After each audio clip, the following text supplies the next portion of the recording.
What is the cosmological argument for the existence of God?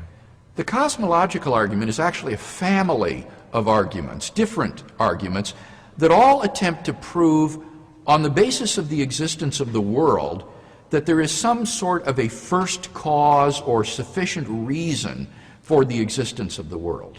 And what are some of the subsets of these arguments? Well, for example, there's the so-called argument from contingency that has been defended by various philosophers such as Leibniz and others.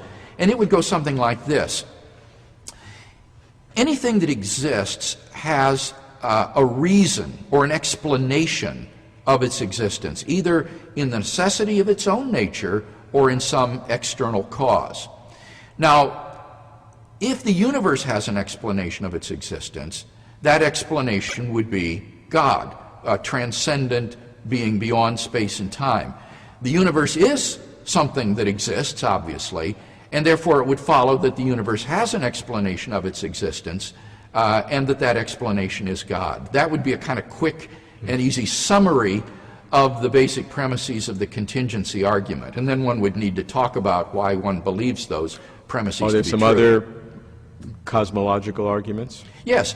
Another version would be the argument for a first temporal cause of the universe. And it's very simple. It would go like this.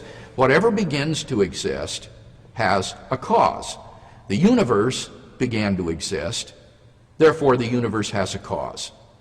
And that would be an argument, again, for a transcendent creator of the universe.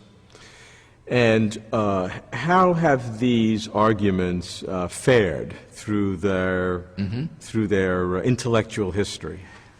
Through their intellectual history, they've been defended by some of the greatest minds of the Western world. They fell into disfavor during the Enlightenment with the critiques of David Hume and Immanuel Kant.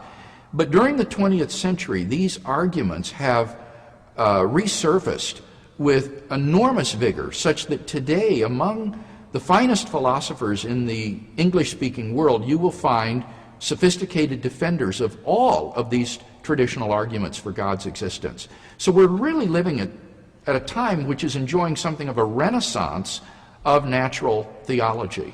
And with the cosmological argument, has some of the cosmological data from the world of science, the Hubble telescope, been helpful or contradictory? Oh, it's been very helpful. You see, during the Middle Ages, when there was no scientific evidence, for example, for a beginning of the universe, philosophers presented purely philosophical arguments against the infinity of the past or an infinite regress of causes. But with the advent of modern astrophysical cosmology, it turns out that there is very good empirical evidence for the truth of the premise that the universe is not a necessarily existing being, but is contingent in a radical way, namely that it began to exist. So we have both philosophical arguments and scientific confirmation of the key premise of that second version of the cosmological argument.